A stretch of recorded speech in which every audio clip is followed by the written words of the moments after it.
Okay, looks like it's live. I'm just checking over here. And yeah, it looks like we've got one concurrent viewer. And the other screen's up, so it's 7:59. We've got a minute. So I always take a couple of seconds to check out if everything looks like it's working well, and it's looking like it's working well today. So sorry if I sound a little tired. It's been a long weekend, everyone. So as always, thanks for stopping by and hanging out for a few. My name is Rich Charpentier, and I'm the channel host. And we have been keeping up with our live stream Mondays for, I think, more than a month now. So this is going well. I'm still having fun with it, and I hope you're having fun with it too. So today we're going to have two topics, two very simple topics. We're going to talk about the additional 360 testing that we've been doing, and we've been having a lot of fun with that. And then we're also going to talk about drone battery swaps with autonomous drone flight applications. So those are going to be the two big ones, and I'm just checking over here on the right-hand side, watching for the live chat. So if you see me looking over regularly, that's why. I'm just taking a look over there to make sure I'm not missing anybody's comments. So up on screen right now, last week we had talked about 360 tours, 360 virtual tours. It's a pretty hot topic lately. A lot of people are getting into the 360 tours, and I've been talking about it for a couple of years now with drone applications doing 360s. Number one, they're a lot of fun to do. But number two, you can really put together some great presentations for people. And with everything that's been going on, with the medical crisis going on, in the case of real estate, for instance, a lot of realtors are looking for other ways to show off properties, including 360 tours, because a lot of people aren't going out right now. They're still doing the social distancing. They're still wearing their masks, although the people at the grocery store this weekend sure weren't.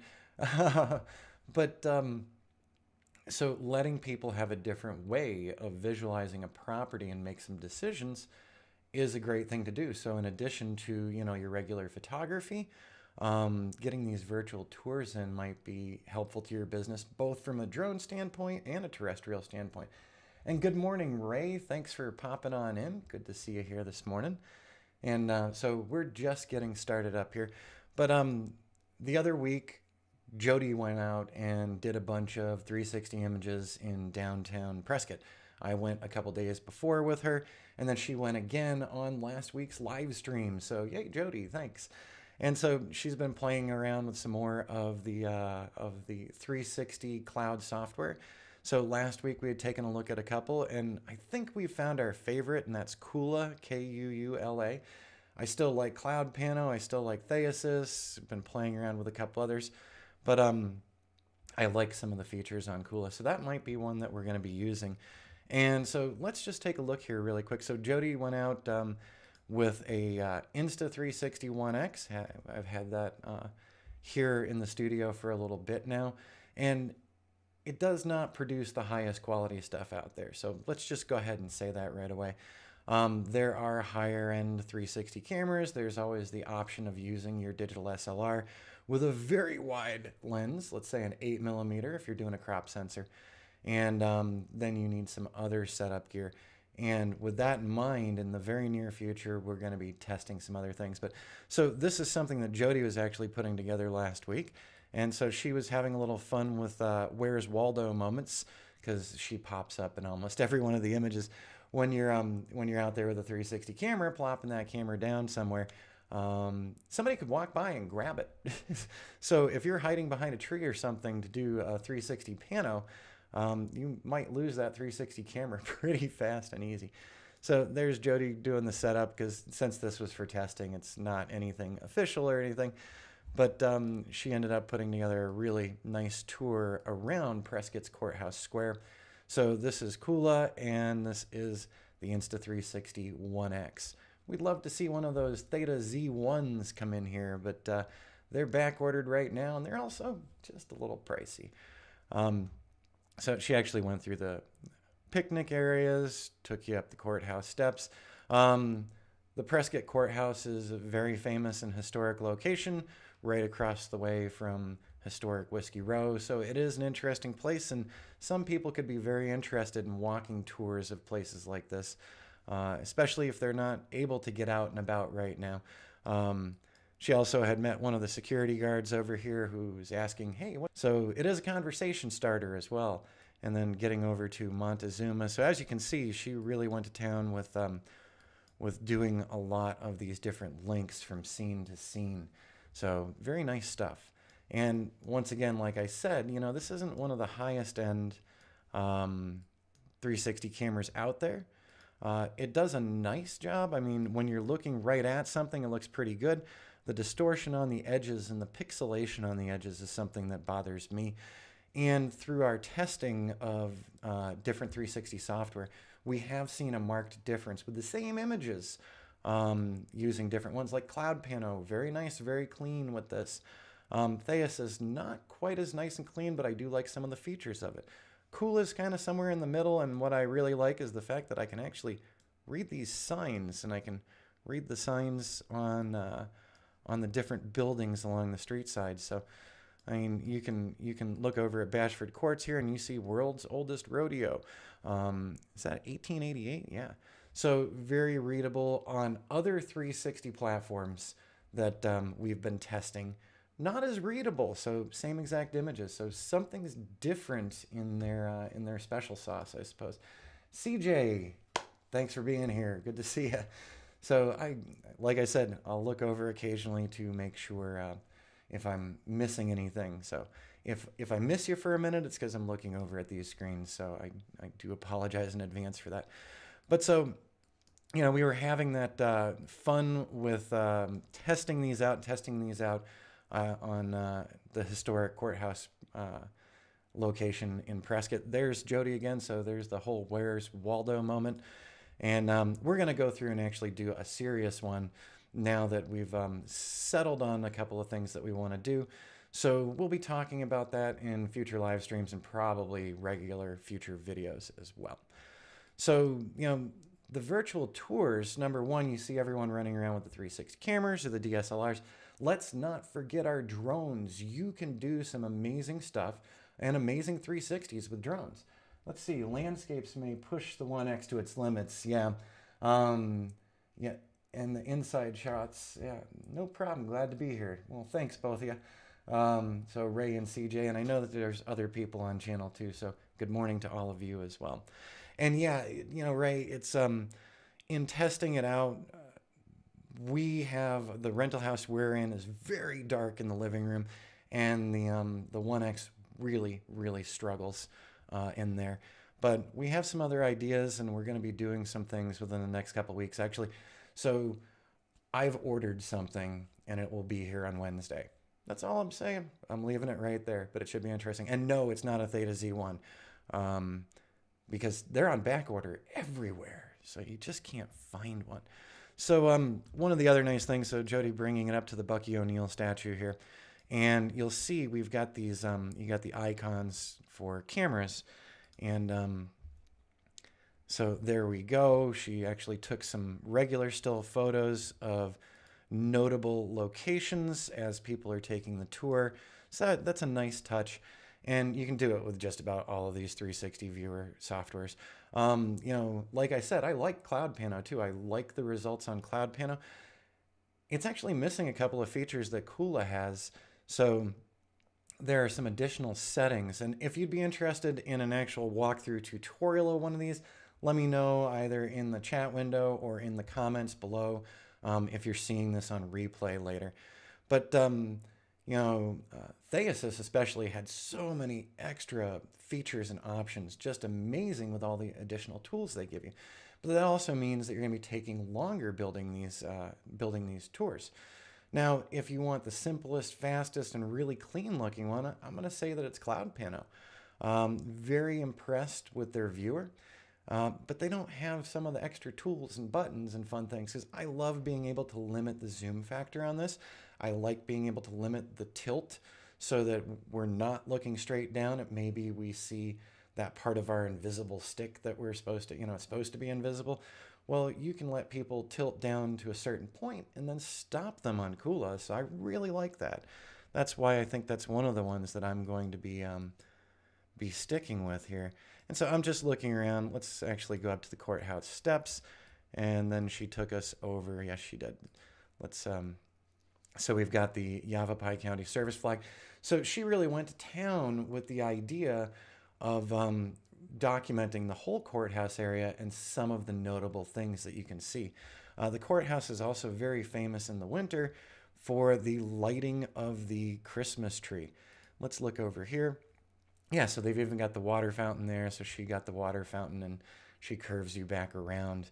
So there you go. Now, you don't just have to do virtual tours with 360s. So 2 weeks ago, I contacted another friend who is a drone operator down in the Phoenix area. I had gotten an inquiry on a job that I just couldn't get down to the Phoenix area to do in any short notice. So I got in touch with my friend Mark, and I said, Mark, I'm gonna forward you this this job contact, and if you can work with them, work with them. And so he got back in touch the other day and let me know he did get to do the job for them. It was for a law firm, and he sent along some links, and I just wanted to show you and share. So this is one of Mark's links, and right now it doesn't look like anything. It's just this, it's the viewer here. But so he also used Kula, and I didn't even know that. But I'm going to hit the play button here. So this was for a law firm, and it was just for a property. And so one of the things that Mark did as an additional thing was he did a 360 of the location. So not only did he capture a series of images for them, he also took the additional time to take a look. So apparently must have been a building fire or something. I want to talk to him about, you know, what was it that they were having you look at? Because this is kind of freaky deaky here. Maybe it was a gas station or something. But as you can see, definitely some kind of fire. But so this gives his clients a totally different perspective when taking a look at this. You know, okay, we've got this burned out building here, and I don't know if it's insurance purposes or whatever, but giving them this additional view is just awesome. I thought it was really an innovative approach for him to offer doing a 360 there. So you don't just have to do the tours, but you do have to have some kind of 360 viewer, of course. So I just found that really interesting that he passed that along and shared it.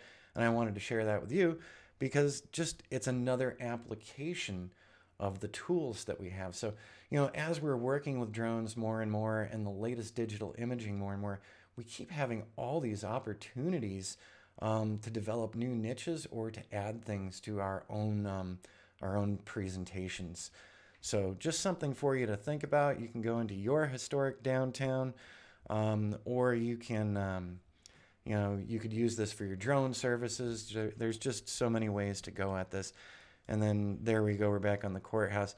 You can see we've got a lot of buttons in here. You can make them resizable for zoom in and zoom out as well, so it doesn't feel so busy. But we'll be going back and doing a second pass of this with some other gear, and then we'll be letting you know about that in the near future. All right, before we go too far down the rabbit hole, we're already 13 minutes in here. I just wanted to do the little bit of self-promotion. So as always, for the folks who are supporting us on Patreon, I really appreciate it. It means a lot, and I'm glad to have you as part of the Patreon community. So you guys already know you've gotten 2 additional videos over the weekend, some new tutorial stuff, and I'll look forward to your feedback on that, and I hope you enjoy it. In addition to being on Patreon and having folks subscribe here, we also do have the classes here that really do help support this channel. So it's not, YouTube ad revenue is nothing. So, you know, in my case, what we're doing is Patreon and, of course, the larger classes. So the most recently released class was the drone construction progression example. We've gotten some great feedback on that. 4.8 stars out of 5, so awesome. If you look down in the show notes below, I do have coupon codes for most of the classes, and so you actually get a better discount for the same courses. So if you haven't checked out one of the classes, if you go over to udemy.com/user/Richard-L-Charpentier. I know, I wish I could put clickable links onto OBS, but I can't. So yeah, if you go over to Udemy and look up Richard Charpentier, you're going to find me. Or if you just look up drone construction or 2D and 3D modeling or Metashape, most of the stuff's going to come up. And then you can follow it through my informational page to all the other ones. So we have the 2D and 3D modeling with Agisoft, which has been a very popular one as well. The new drone construction progression, an introduction to 3D modeling for beginners trying to find the lowest cost solutions possible. WordPress Next theme for beginners if you're building your own sites. And then one of the simplest ones that I did way back in the beginning, the drone photography and imaging. Litchi waypoint missions for your drone business. If there was 2 classes that I would recommend to go together, it would be Litchi and it would be the drone construction progression example. All right, so there's the self-promotion for the day. We can go ahead and close that one now. Sorry about that. I always forget to do it, and I really should when new folks show up here, and if they enjoy the content, then just let you know the other content that we have out there. Now, I'm just going to leave this as our background for the moment while we're segueing into the next part. So over the weekend, we were also doing a lot of photography processing, some testing that we've been doing, some new lighting ideas. So we did go down to Cave Creek, Arizona to do some interiors of a very gorgeous house, and just looking through these. So this is a flash ambient combination technique that we're learning more and more about. I've done off-camera strobe work for a long time now. Used to do it just strictly for portrait work, but you know, with the whole global pandemic and everything going on, we're looking to broaden the offerings to folks. So we're looking to do more real estate. So we've just been getting in some testing and testing with the lighting setup that we're doing. If you want to learn a lot about flash ambient indoor photography, I would say check out Rich Baum, B-A-U-M, and Nathan Cool. So I've watched almost everything these guys have ever put up. Nathan Cool's got some really great books on real estate photography out there as well, so I've been picking those up on Kindle. And no, they're not a sponsor or anything. I'm just telling you where to get other good information. And both these guys do a great job with their instructionals and tutorials on YouTube. So big shout out to them. And so just testing out some of those techniques, having a little fun with the off-camera flash. We were using a Canon 7D, not a Mark II, Mark anything. It's just a Canon 7D. And we had a pair of Alien B strobes. So I don't know if you're familiar with the Alien Bs, very reasonably priced. And then we have a portable power pack. So we used to use that gear setup for weddings, multiple strobes and portable power packs, also from the same manufacturer as the Alien B, Paul C. Buff stuff. Some of the new strobes out there with their own built-in batteries are freaking awesome. You know, no cables, no extra stuff to carry around. Very, very nice. Also very expensive. So we've already got some gear. Work with the gear you have. You don't need to buy the newest and the latest thing. I say that about my drones too. So just arrowing through these a little more. So just some interesting interior shots. One thing I didn't like that has to be re-edited. This is actually a shadowed area in here, so there is light coming in, but for some reason it went really strange and discolored, so I need to play with that. So these aren't officially up anywhere or anything. They're just tests and experiments. And this bedroom really did look like this. They had a deeper blue wall, another blue wall, and then to my left it was a completely different shade of blue as well. So it was kind of a unique master bedroom. And just looking around in there, this was actually straight flash, no ambient, no anything else. Kind of interesting. All that spill there in the window is going to need to be dealt with. But so that's some of the other stuff that we've been working on the last week. But then the biggest thing that I've been dealing with is still putting together tutorials for one of my clients. So their latest tutorials have been launched, already up on their business website, so that's great. And while I was doing some of the tutorial work, I was thinking over the weekend about autonomous flight and about performing missions for doing 2-dimensional and 3-dimensional models, and the extreme need to have some kind of return to home or pause the mission to get your drone back to you to swap batteries out. So while I was doing the work just a couple days ago for my clients and walking through the process of their software, they do have a way to bring the drone back, swap your battery, and then resume your mission. So I thought we should talk about that a little bit because most of the drone flight applications do offer something like this if they're specifically for two-dimensional and three-dimensional modeling. So Drone Harmony for Android, yes, you can pause and stop a mission.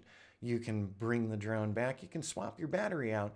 You can get the battery back, or the battery. You can get the drone back up in the air, and once you got the drone back up in the air, you can resume that mission. So Drone Harmony covers that. Ground Station Pro covers that. They actually will let you know, hey, this is looking like it's going to be a 2 or 3 battery mission.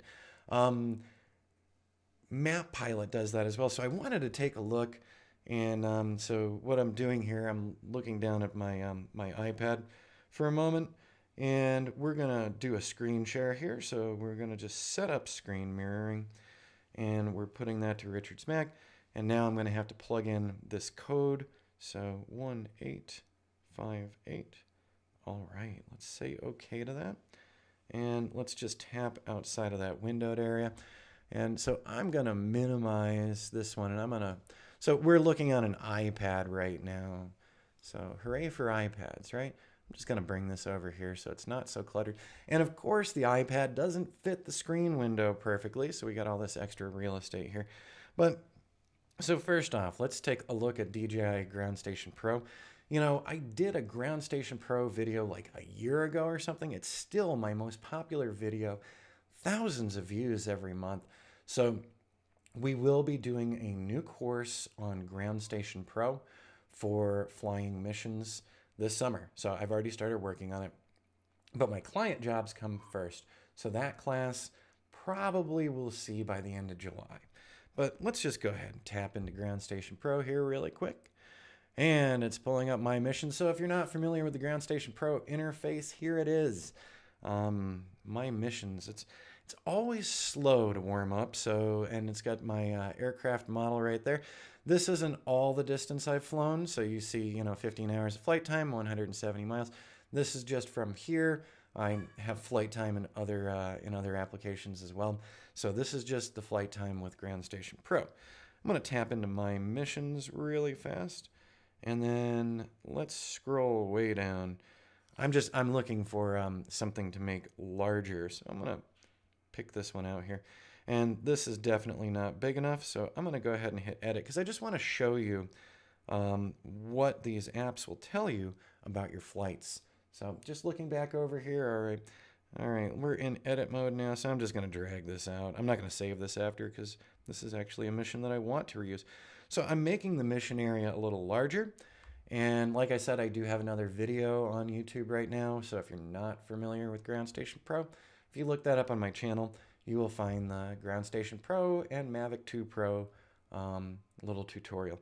So what are we looking at here? I just dragged this out, and so it is telling me on the right-hand bar under Granville Large Map, it says the cover area is about 48.5 acres. That'd be a big flight.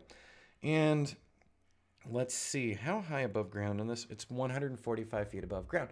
There's a reason that it's kind of low to the ground, and that's the proximity to KPRC, so Prescott's local airport.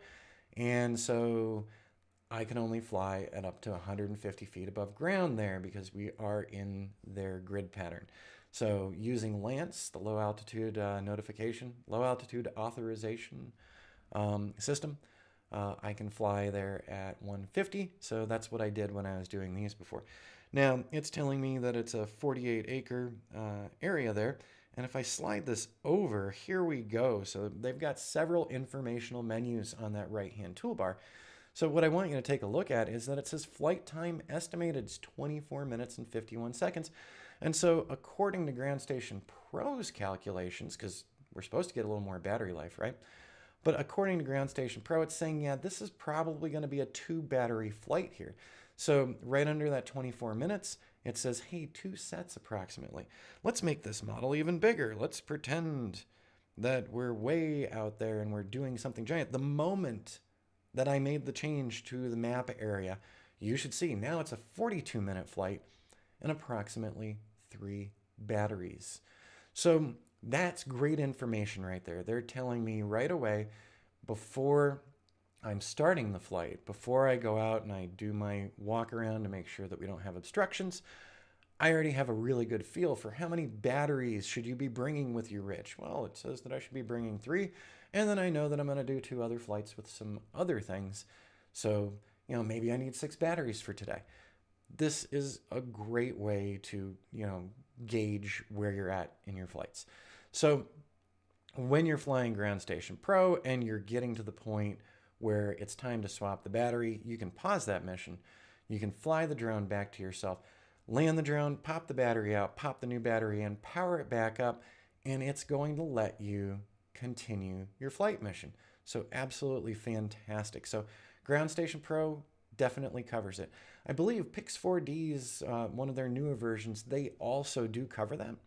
And but I'm not a big Pix4D user for doing my flights. So doing flights in the past couple months has been Ground Station Pro, has been Map Pilot, has been Drone Harmony. So those seem to be the 3 that I'm going to. I feel a sneeze coming on, so I'm warning you. I could duck out of the screen. I think we've got it under control. Okay. So anyways, yeah, so Ground Station Pro, Map Pilot, and Drone Harmony we've been using more regularly here, all 3 of them, and all 3 of them are able to do this. I want to close out now of Ground Station Pro, and we're going to close Ground Station Pro, and I've already got Map Pilot prepped and ready for you. So this is a totally different property, totally different location, but I also dragged out a very large property area just to demonstrate this to you. So this is one of my client locations, and no, this is not one of their flights. Looking at this screen, so this is Map Pilot. We've got some different buttons, some different places that we're going to be interacting with this. But you see our plotted area where we're going to be flying. You might notice if you squint really hard and look at it sideways, if you see these lines here, these lines are white. So this part of the path, so there's my starting point with a little green dot in the lower right-hand corner. And then we've got these white lines, and we get to this point here, little more than halfway through the model, and you'll notice the lines have changed to a light gray color. This is where you're probably going to need a battery swap. So you are visually told in Map Pilot, general area, an approximate area that this might be where you're going to be swapping your battery on this. Now, your flights also depend on wind speed. So if you're going into headwinds or if you've got a tailwind, that is also going to affect your flight time. So while these applications are giving you an idea, it's a 2 battery or 3 battery mission. It might be, this 2 battery might turn into a 3 battery if I'm out on a windier day and if I'm flying slower than I thought I was going to be. Because one of the other things that Map Pilot does is they can do an automatic calculation for you when you're starting the flight. And if there's a possibility of motion blur, Map Pilot will offer to slow the mission down for you. In doing that, it's going to guarantee you better images, which we want, especially for building model. But changing our flight speed might mean more batteries, might mean a longer time on site. So that's one of the it's one of the bad points with Map Pilot, because Map Pilot, when you set it up, it will automatically return to home when it thinks it's time. So it will start beeping at you on screen. You'll see it showing up, and it will tell you. So Map Pilot actually brings the drone right back to your launch location and lands it for you. Awesome. Now, for Drone Harmony and for Ground Station Pro, they don't do that. We're going to manually fly things back when we think it's time, when we're in that zone of, oh, it's almost battery time. So Ground Station Pro and Drone Harmony are making you a little more responsible for yourself. Map Pilot is saying we're going to automate as much as possible. What way is better? That's going to be up to you. All right, on the left-hand side of the toolbar here for Map Pilot, I just want to tap this area really quick. So when we pop that little informational window there, so you see that, let me bring my mouse over here and just circle around. So we got the lock symbol, and right below the lock symbol, we got this little edit area. When I tap that, it tells me, hey, you're looking at 38.59 acres. So it's going to be a flight distance of 5.4 miles. The maximum speed, 14 miles an hour, but that could be subject to change if Map Pilot says, hey, we might want to slow down to get better images. Batteries, so it's telling me, hey, it's going to be 2 batteries. It's also telling me 465 images approximately, give or take. That's a lot of images. So that's going to take 3.8 gigabytes of our storage space. So it lets you know, hey, pay attention to how much storage space you have. Make sure you clear your SD cards before you head out to the next job. So as you can see in Map Pilot here, Map Pilot is very, very automated, and they are going to help you along. They're going to give you an idea of where the battery swap's going to occur. And when it's time for the battery swap to occur, Map Pilot's going to automatically pilot back to you, your launch location, let you swap out the batteries, and resume like a champ. So I've always been super impressed by it. I've been occasionally frustrated by it when it changes my flight speed on me. There is a way to disable that, but quite honestly, when Map Pilot says to me, hey, you know, with the current lighting conditions and everything, you might want to slow this down. If I'm looking to make a really good model, yeah, I'm probably going to listen to Map Pilot's advice and let it do its return. So whenever I'm doing Map Pilot missions, I make sure to have as many batteries as I own with me, because it could take a lot longer than I thought it would. All right, so now we can pop out of the screen mirroring here. Let's go ahead and close that one down. And we've got one more thing to show you here, but let's just turn that mirroring off. There we go. And now we don't have to pay attention to the iPad anymore. So while I was doing my testing and work this weekend, I did record some, I did a lot of flight recordings for my customers. And so this is one of the recordings. So this is actually Drone Harmony. So I'm doing some tutorials for them for their own website. So not promoting them, you know, I've been working with them for a bit, but so they're not a sponsor of this channel, but I do independent tutorials for them and for their website. So that's one of my customer jobs, and it's been a lot of fun working with them and learning about their applications. I was not an Android user, so I had never run out to get a hold of Drone Harmony because everything that I was doing is iOS based. I now have an Android, and I've seen a lot of great opportunities for this software, this application platform. So there's already several things that I want to do that Drone Harmony is going to help me with on upcoming models.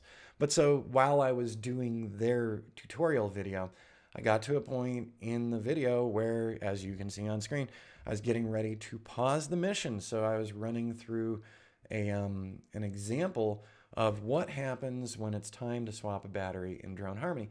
So like Map Pilot and like Ground Station Pro, yes, you can do battery swaps with this one as well. So you can also take a look at the images. So you see all these camera images, you can actually tap on the cameras to see the photo that was taken. So while you're in the field, you might want to double check, you know, is everything sharp and in focus? And if it's not, we have some opportunities to stop our mission early on to correct the problem. So maybe we didn't lay everything out right.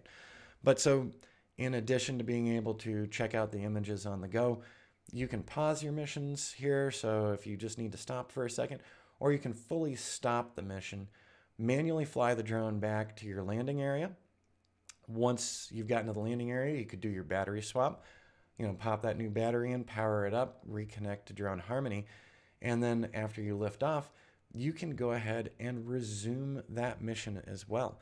And so they do it, every single one of these companies does it a little different than the last folks, okay? So keep that in mind. So when I pause the mission, so it shows the flight area, and it also shows there's where I left off at that little 60 right there with the red bars coming out.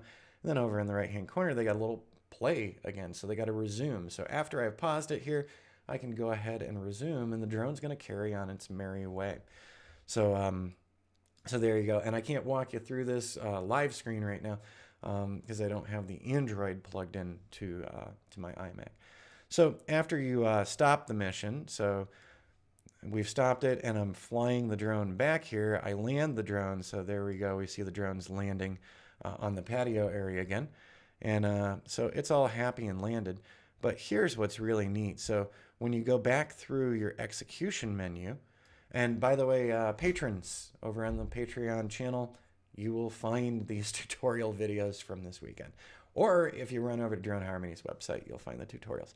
So looking at this now, we had a bigger grid going on, so I'm getting ready to resume where I left off. And when I get into their 3D visualization system, that's one of Drone Harmony's big selling features, is their 3D visualization system's pretty amazing if you're doing complicated modeling areas. But you'll notice, we had 4 paths on this particular flight, but now we're only showing 2 because it's going to resume from where we left off. So once I put the drone back up in the air and I have that little resume button checked off, if we just go through that video, take a look. So the drone left the patio and now has returned to where we paused it.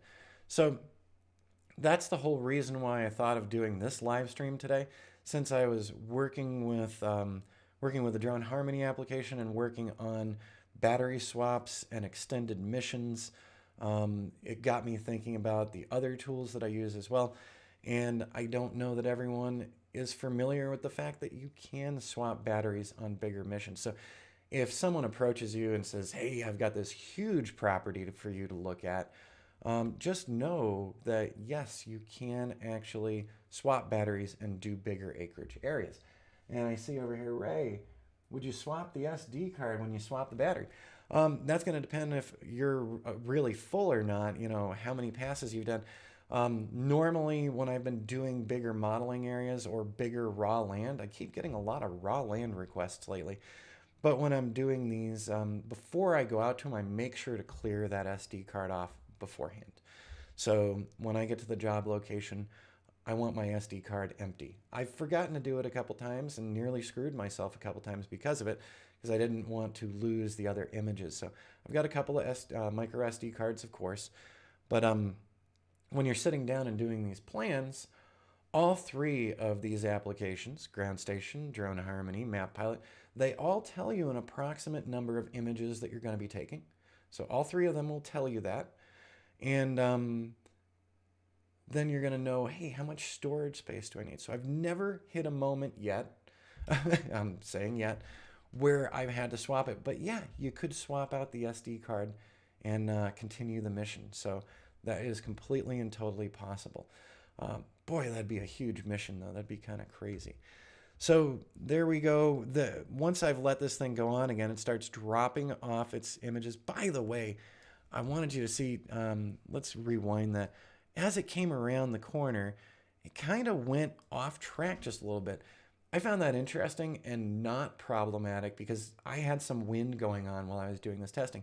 To see that the drone did get pushed over but still took its shot, I find interesting because the other applications seem to snap to the grid. But do they really snap to the grid, or is that just a visualization on my screen?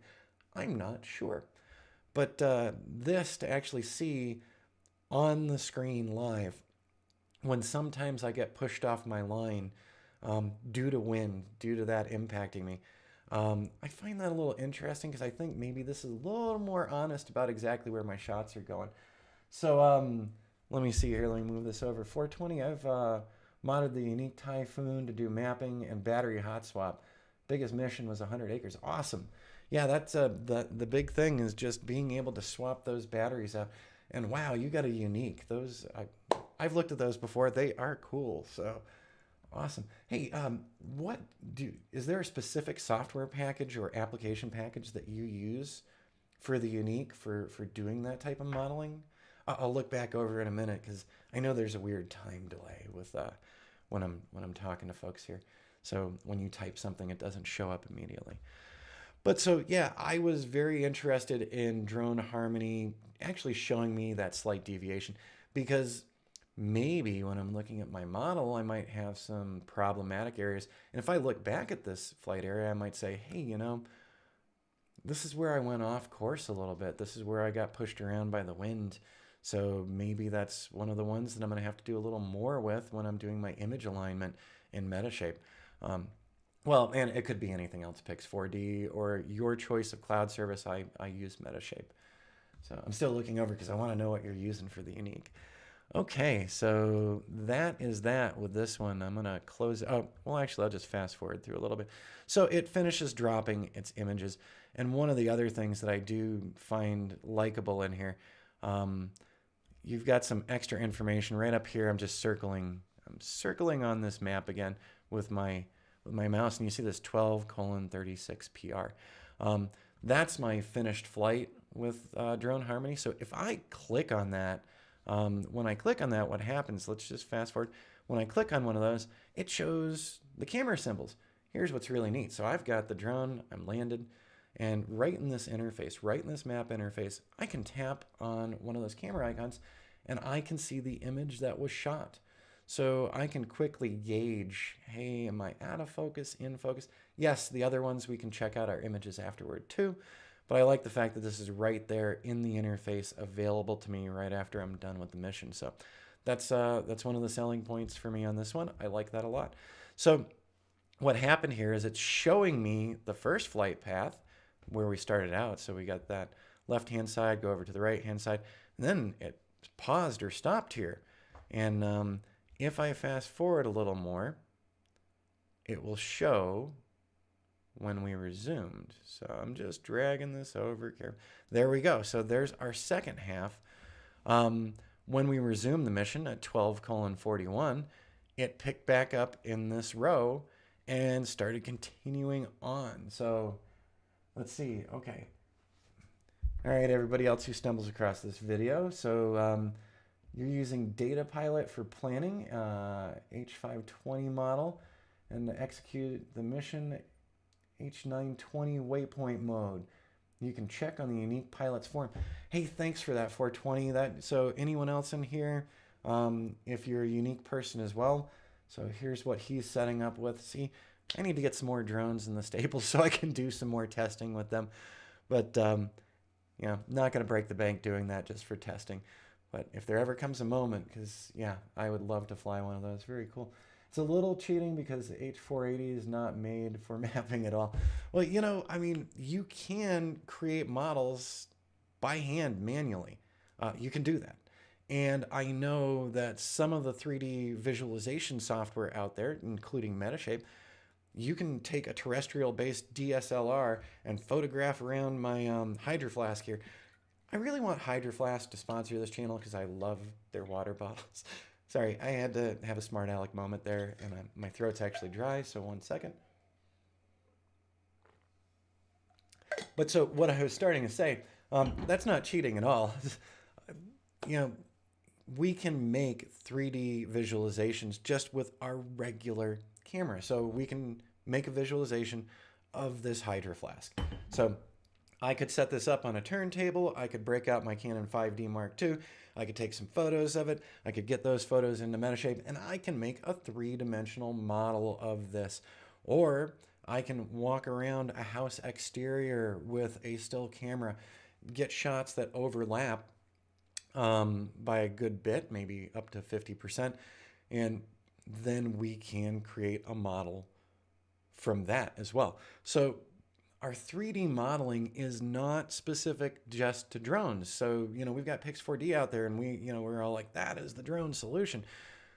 People have been doing 3D modeling for quite some time before drones came along, and there were other techniques in photography prior to this whole revolution that we're experiencing.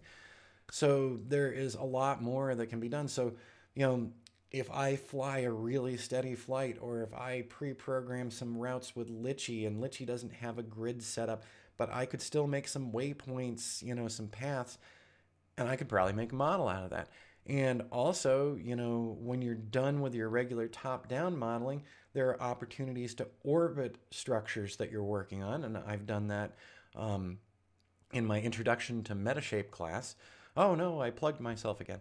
So in the introduction to Metashape class, I talked about doing a just an orbit of a building and to see how well that comes out. So you can mix and match things. So I have done models where where I'm doing the top down, and then after I'm done with that, I break out Litchi and I do a couple of orbits as well to fill in those sides. So yeah, no cheating at all. If we can get nicely aligned images, and even better images with GPS information, then you know, we could do some of this stuff manual if we really want to. So, and that could be a fun project for you just to test it out and see how it comes out. So, all right, I think 8:44, and I think I'm getting ready to wrap up. Getting a bit of a dry throat going on, and I do have a lot of other stuff going on today. So, as regular channel visitors know, I do the drone work, I'm doing the tutorial work, the classes, and I also do web work for a pool of clients that I've been working with for years. One of my clients got in touch this weekend. They want to do a heavy duty revamp because they want to refocus some of their business. So they've got over 30 static pages. We've got home sale pages. We've got reservation pages. And so they sent me stuff over the weekend where they're retooling and they're adding some new services in. So in addition to doing tutorials this week, I'm going to be spending a lot of time on redoing some work that I did years ago for them. So, you know, keeping your website fresh and informative and your latest services, whether you're a drone pilot or an RV park owner, you know, we got to keep up with these things. Let's see. Do you use GPS with DSLR? You know, my 5D Mark II and my 7D do not have that. The M50 does. And when you're doing these, you don't have to, you know, GPS will help, but you can actually match up corners afterward and align things manually. There's a great video for Metashape, at least. I'm trying to think. I think she was a paleontologist. There's one person who did a really great video. It's been a couple of years. And so she was photographing this fossil. So she had this rock and was literally on a turntable photographing around the rock and the fossil embedded into it. It was a very long tutorial, but a very worthwhile tutorial because she really got in deep on manual alignment. So she was not using a GPS of any type. She was doing this indoors on a rotating table so that she could get the different shots of that rock and its three-dimensionality. It's very, very cool. I don't remember her name, but if you look up Metashape tutorial, if you look up maybe fossil Metashape tutorial, you're going to find it. And it was a very interesting video, worth a watch, especially if you want to do more with 3D modeling than just drone stuff. So yeah, does it help? You know, having the things geotagged does help, but also remember that we're not fully accurate on a lot of these GPSs. You know, we still have some deviation in what the GPS is reporting. So with that in mind, you know, is it going to help you, hurt you if you're just doing some other type of 3D model without a drone? I'm not sure. That, you know, that would be a great experiment. Bring a turntable out on a bright sunny day. Go ahead and shoot some kind of object with no GPS, and then go back and try it again with GPS. That'd be interesting. Thanks. You're welcome, 420. You have a great day as well.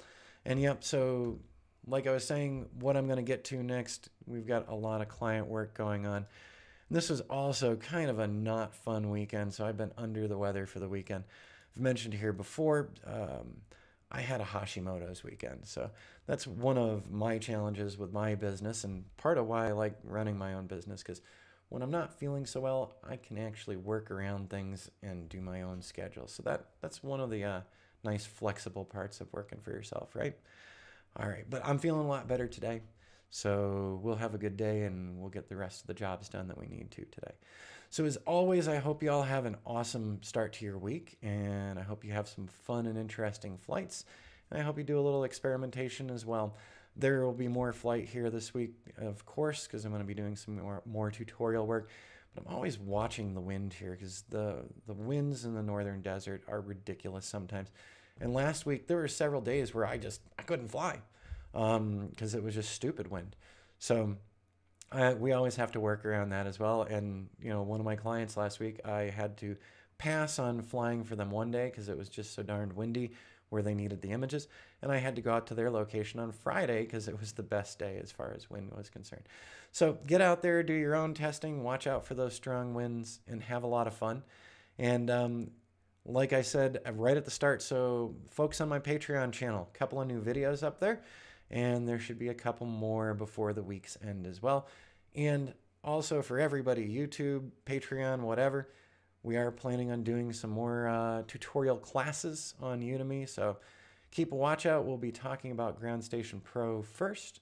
That'll be the one first up because I've got a project that can go hand in hand with that. So you kill two birds with one stone. You're out doing your flights and you're doing your tutorial work as well. I like it when I can cover more than one thing. All right, everybody, have an awesome start to the week, and we'll see you again next week on Monday again at 8 o'clock Pacific Standard Time. Have a good one. And